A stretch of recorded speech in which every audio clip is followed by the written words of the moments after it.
ओम शांति। आज 26 मार्च 2025 बाप दादा की अनमोल मधुर महावाक्य। मीठे बच्चे, यह ज्ञान तुम्हें शीतल बनाता है। इस ज्ञान से काम क्रोध की आग खत्म हो जाती है। भक्ति से वह आग खत्म नहीं होती। प्रश्न: याद में मुख्य मेहनत कौन सी है? उत्तर: बाप की याद में बैठते समय देह भी याद ना आए। आत्मा अभिमानी बन बाप को याद करो, यही मेहनत है। इसमें ही विघ्न पड़ता है, क्योंकि आधा कल्प देह अभिमानी रहे हो। भक्ति माना ही देह की याद। ओम शांति। तुम बच्चे जानते हो, याद के लिए एकांत की बहुत ज़रूरत है। जितना तुम एकांत व शांत में बाप की याद में रह सकते हो, उतना झुंड में नहीं रह सकते हो। स्कूल में भी बच्चे पढ़ते हैं तो एकांत में जाकर स्टडी करते हैं। इसमें भी एकांत चाहिए। घूमने जाते हो तो उसमें भी याद की यात्रा मुख्य है। पढ़ाई तो बिल्कुल सहज है, क्योंकि आधा कल्प माया का राज्य आने से ही तुम देहो अभिमानी बनते हो। पहला शत्रु है देहो अभिमान। बाप को याद करने के बदले देह को याद कर लेते हैं। इसको देह का अहंकार कहा जाता है। यहाँ तुम बच्चों को कहा जाता है, आत्मा अभिमानी बनो। इसमें ही मेहनत लगती है। जब भक्ति तो छूटी, भक्ति होती ही है शरीर के साथ। तीर्थों आदि पर शरीर को ले जाना पड़ता है। दर्शन करना है, यह करना है, शरीर को जाना पड़े। यहाँ तुमको यही चिंतन करना है कि हम आत्मा है, हमको परमपिता परमात्मा बाप को याद करना है। बस जितना याद करेंगे तो पाप कट जाएंगे।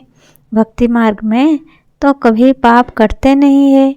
कोई बूढ़े आदि होते हैं तो अंदर में यह बहम होता है, हम भक्ति नहीं करेंगे तो नुकसान होगा, नास्तिक बन जाएंगे। भक्ति की जैसे आग लगी हुई है और ज्ञान में है शीतलता। इसमें काम क्रोध की आग खत्म हो जाती है। भक्ति मार्ग में मनुष्य कितनी भावना रखते हैं, मेहनत करते हैं। समझो, बद्रीनाथ पर गए, मूर्ति का साक्षात्कार हुआ, फिर क्या? झट भावना बन जाती है। फिर बद्रीनाथ के सिवाय और कोई की याद बुद्धि में नहीं रहती।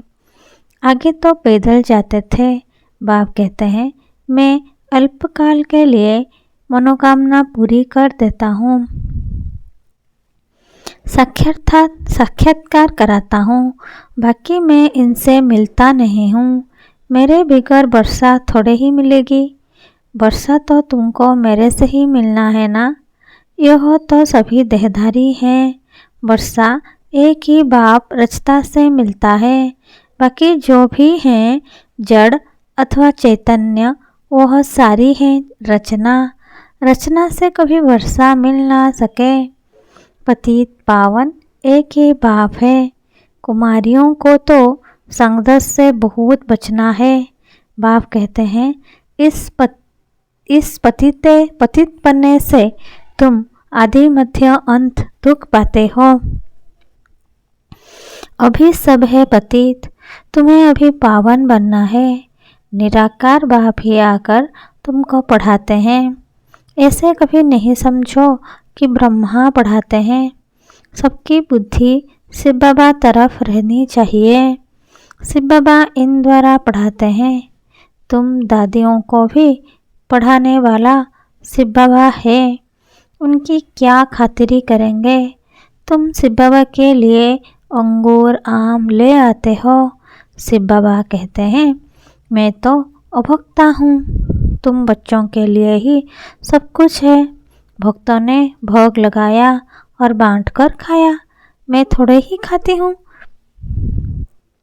बाप कहते हैं, मैं तो आता ही हूँ तुम बच्चों को पढ़ाकर पावन बनाने। पावन बनाकर तुम इतना ऊंच पद पाएंगे। मेरा धंधा यह है।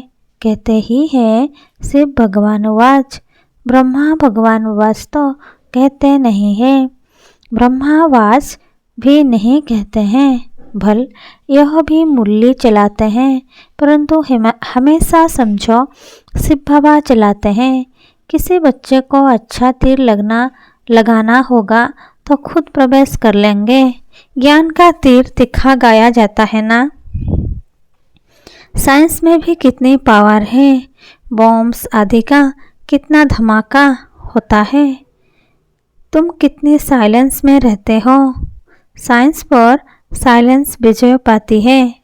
तुम इस सृष्टि को पावन बनाते हो। पहले तो अपने को पावन बनाना है, ड्रामा अनुसार पावन भी बनना ही है। इसीलिए विनाश भी नूंधा हुआ है। ड्रामा को समझकर बहुत हर्षित रहना चाहिए। अभी हमको जाना है शांति धाम। बाप कहते हैं वह तुम्हारा घर है, घर में तो खुशी से जाना चाहिए ना। इसमें देही अभिमानी बनने की बहुत मेहनत करनी है। इस याद की यात्रा पर ही बाबा बहुत जोर देते हैं। इसमें ही मेहनत है। बाप पूछते हैं चलते फिरते याद करना सहज है या एक जगह बैठकर याद करना सहज है। भक्ति मार्ग में भी कितनी माला फेरते हैं, राम राम जपते रहते हैं, फायदा तो कुछ भी नहीं। बाप तो तुम बच्चों को बिल्कुल सहज युक्ति बतलाते हैं। भोजन बनाओ, कुछ भी करो, बाप को याद करो। भक्ति मार्ग में श्रीनाथ द्वारे में भोग बनाते हैं, मुंह को पट्टी बांध देते हैं, जरा भी आवाज़ ना हो। वह है भक्ति मार्ग। तुमको तो बाप को याद करना है। वो लोग इतना भोग लगाते हैं, फिर वह कोई खाते थोड़े ही है। पंडे लोगों के कुटुंब होते हैं, वह खाते हैं। तुम यहाँ जानते हो हमको शिव बाबा पढ़ाते हैं। भक्ति में थोड़े ही यह समझते हैं कि हमको शिव बाबा पढ़ाते हैं। भल शिव पुराण बनाया है, परंतु उनमें शिव पार्वती शिव शंकर सब मिला दिया है। वह पढ़ने से कोई फायदा नहीं होता है। हर एक को अपना शास्त्र पढ़ना चाहिए। भारतवासियों की है एक गीता, क्रिश्चियन का बाइबल एक होता है। देवी देवता धर्म का शास्त्र है गीता। उसमें ही नॉलेज है, नॉलेज ही पढ़ी जाती है। तुमको नॉलेज पढ़नी है। लड़ाई आदि की बातें जिन किताबों में हैं उससे तुम्हारा कोई काम ही नहीं है। हम हैं योग बल वाले, फिर बाहुबल वालों की कहानियाँ क्यों सुने। तुम्हारी वास्तव में लड़ाई है नहीं। तुम योग बल से 5 विकारों पर विजय पाते हो। तुम्हारी लड़ाई है 5 विकारों से। वह तो मनुष्य से लड़ाई करते हैं। तुम अपने विकारों से लड़ाई लड़ते हो। यह बातें सन्यासी आदि समझा ना सकें। तुमको कोई ड्रिल आदि भी नहीं सिखलाई जाती है। तुम्हारी ड्रिल है ही एक, तुम्हारा है ही योग बल। याद के बल से 5 विकारों पर जीत पाते हो। यह 5 विकार दुश्मन है। उनमें भी नंबर 1 है देह अभिमान। बाप कहते हैं तुम तो आत्मा हो ना। तुम आत्मा आती हो, आकर गर्भ में प्रवेश करती हो। मैं तो इस शरीर में विराजमान हुआ हूँ। मैं कोई गर्भ में थोड़ी ही जाता हूँ। सतयुग में तुम गर्भ महल में रहते हो, फिर रावण राज्य में गर्भ जेल में जाते हो। मैं तो प्रवेश करता हूँ। इसको दिव्य जन्म कहा जाता है। ड्रामा अनुसार मुझे इसमें आना पड़ता है। इनका नाम ब्रह्मा रखता हूँ क्योंकि मेरा बना है ना। एडप्ट होते हैं तो नाम कितने अच्छे रखते हैं। तुम्हारे भी बहुत अच्छे नाम रखे। लिस्ट बड़ी वंडरफुल आई थी संदेशी द्वारा। बाबा को सब नाम थोड़े ही याद हैं। नाम से तो कोई काम नहीं, शरीर पर नाम रखा जाता है ना। अब तो बाप कहते हैं अपने को आत्मा समझो, बाप को याद करो। बस तुम जानते हो हम पूज्य देवता बनते हैं, फिर राज्य करेंगे, फिर भक्ति मार्ग में हमारे ही चित्र बनाएंगे। देवियों के बहुत चित्र बनाते हैं, आत्माओं की भी पूजा होती है। मिट्टी के शालिग्राम बनाते हैं, फिर रात को तोड़ डालते हैं। देवियों को भी सजाकर पूजा कर फिर समुद्र में डाल देते हैं। बाप कहते हैं मेरा भी रूप बनाकर खिला पिलाकर फिर मुझे कह देते ठीक कर भीतर में है। सबसे दुर्दशा तो मेरी करते हैं। तुम कितने गरीब बन गए हो। गरीब ही फिर ऊंच पद पाते हैं, साहूकार मुश्किल उठाते हैं। बाबा भी साहूकारों से इतना लेकर क्या करेंगे। यहाँ तो बच्चों के बूंद बूंद से यह मकान आदि बनते हैं। कहते हैं बाबा हमारी एक ईंट लगा दो, समझते हैं रिटर्न में हमको सोने चांदी के महल मिलेंगे। वहाँ तो सोना ढेर रहता है, सोने की ईंटें होगी तब तो मकान बनेंगे। तो बाप बहुत प्यार से कहते हैं मीठे मीठे बच्चों अब मुझे याद करो। अब नाटक पूरा होता है। बाप गरीब बच्चों को साहूकार बनने की युक्ति बताते हैं। मीठे बच्चे तुम्हारे पास जो कुछ भी है ट्रांसफ़र कर दो, यहाँ तो कुछ भी रहना नहीं है। यहाँ जो ट्रांसफ़र करेंगे वह नई दुनिया में तुमको 100 गुना होकर मिलेगा। बाबा कुछ मांगते नहीं है, वह तो दाता है। यह युक्ति बनाई जाती है। यहाँ तो सब मिट्टी में मिल जाना है। कुछ ट्रांसफ़र कर देंगे तो तुमको नई दुनिया में मिलेगा। इस पुरानी दुनिया के विनाश का समय है, यह कुछ भी काम में नहीं आएगा। इसीलिए बाबा कहते हैं घर घर में यूनिवर्सिटी कम हॉस्पिटल खोलो, जिससे हेल्थ और वेल्थ मिलेगी। यही मुख्य है। अच्छा मीठे मीठे सिखिले बच्चों प्रति माता पिता बाप दादा का याद प्यार और गुड मॉर्निंग। रूहानी बाप की रूहानी बच्चों को नमस्ते। हम रूहानी बच्चों की रूहानी माता पिता बाप दादा को याद प्यार गुड मॉर्निंग और नमस्ते नमस्ते नमस्ते। शुक्रिया बाप दादा, शुक्रिया। रात्रि क्लास 12 मार्च 68। इस समय तुम गरीब साधारण माताएं पुरुषार्थ करके ऊंच पद पा लेती हो। यज्ञ में मदद आदि भी माताएं बहुत करती है। पुरुष बहुत थोड़े हैं जो मददगार बनते हैं। माताओं को बारिश बने का नशा नहीं रहता, वह बीज बोती रहती, अपना जीवन बनाती रहती। तुम्हारा ज्ञान है यथार्थ, बाकी है भक्ति। रूहानी बाप ही आकर ज्ञान देते हैं। बाप को समझे तो बाप से वर्षा जरूर लेवें। तुमको बाप पुरुषार्थ कराते रहते हैं, समझाते रहते हैं, टाइम वेस्ट मत करो। बाप जानते हैं कोई अच्छे पुरुषार्थी हैं, कोई मीडियम, कोई थर्ड। बाबा से पूछें तो बाबा झट बता दे तुम फर्स्ट हो या सेकंड हो या थर्ड हो। किसको ज्ञान नहीं देते हो तो थर्ड क्लास ठहरे। सबूत नहीं देते तो बाबा जरूर कहेंगे ना। भगवान आकर जो ज्ञान सिखलाते हैं वो फिर प्रायोलोप हो जाता है। यह किसको भी पता नहीं है। ड्रामा के प्लान अनुसार यह भक्ति मार्ग है। इनसे कोई मुझे प्राप्त कर नहीं सकता। सतयुग में कोई जा नहीं सकता। अभी तुम बच्चे पुरुषार्थ कर रहे हो। कल्प पहले मिसाल जितना जिसने पुरुषार्थ किया है उतना करते रहते हैं। बाप समझ सकते हैं अपना कल्याण कौन कर रहे हैं। बाप तो कहेंगे रोज इन लक्ष्मी नारायण के चित्र के आगे आकर बैठो। बाबा आपकी श्रीमत पर यह वर्षा हम जरूर लेंगे। आप सामान बनाने की सर्विस का शौक जरूर चाहिए। सेंटर्स वालों को भी लिखता हूँ, इतने वर्ष पढ़े हो, किसको पढ़ा नहीं सकते हो तो बाकी पढ़े क्या हो। बच्चों की उन्नति तो करनी चाहिए ना।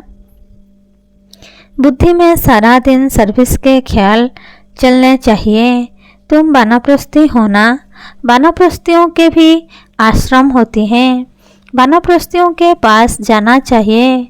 मरने के पहले लक्ष्य तो बता दो। वाणी से परे तुम्हारी आत्मा जाएगी कैसे। पतित आत्मा तो जा ना सके। भगवान उवाच, मामे कम याद करो तो तुम वानप्रस्थ में चले जाएंगे। बनारस में भी सर्विस ढेर है। बहुत साधु लोग काशीवास के लिए वहाँ रहते हैं। सारा दिन कहते रहते हैं शिव काशी विश्वनाथ गंगा। तुम्हारे अंदर में सदैव खुशी की ताली बजती रहनी चाहिए। स्टूडेंट्स होना सर्विस भी करते हैं, पढ़ते भी हैं। बाप को याद करना है, वर्षा लेना है। हम अब शिव बाबा के पास जाते हैं। यह मन मनाभव है, परंतु बहुतों को याद रहती नहीं है। झरमोई झगमोई करते रहते। मूल बात है याद की। याद ही खुशी में लाएगी।